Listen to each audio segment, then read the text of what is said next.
Hey everyone, I'm Ingmar. Today we'll be taking a look at the Samsung Galaxy S10e.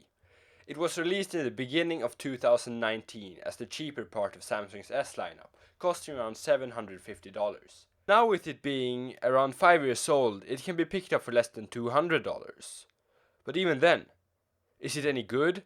And is it worth it compared to other similarly priced phones? I'll be telling you everything you need to know. At 5.8 inches, the S10e is quite small by today's standards.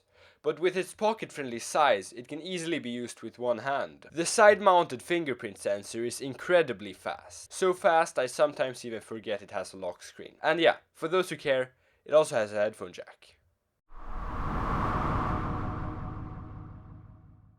The S10e features a 5.8-inch 1080p 60Hz AMOLED display. That's a lot of words, but how well does it really translate to real-world usage?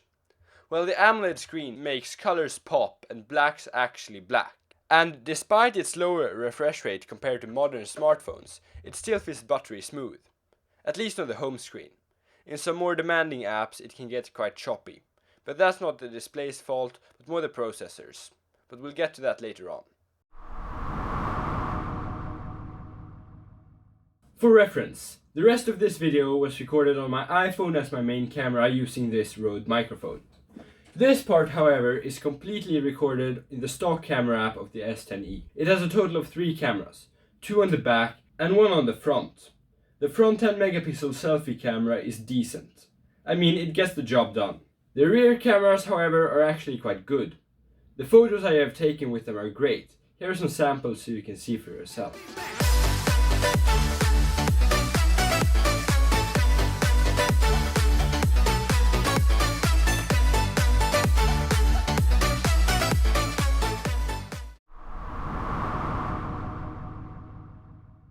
The S10e is great for everyday tasks like YouTube and other social media apps. Lighter games like Subway Surfers and even Pokemon Go work well. With more demanding games like Fortnite Mobile, well, see for yourself. Just from opening the game, the phone felt hot to the touch, and after loading into a game, I was averaging just around 10 FPS, so not very playable.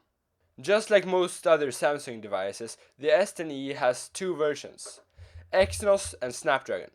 The Exynos that I have here is significantly worse at thermal management and slightly worse at overall performance. The battery is another one of the S10e's weak points. When I was testing the phone, I was getting around 3 hours of screen on time. Not terrible, but also not really competing with modern phones getting over 10. But it's also 5 years old, so the battery might have degraded a bit over time. For the same price as this, you could also pick up a Galaxy A14. It has the new One UI 6 update, but with its really underpowered SoC, it gets quite laggy. As I said earlier, the S10e has an OLED display.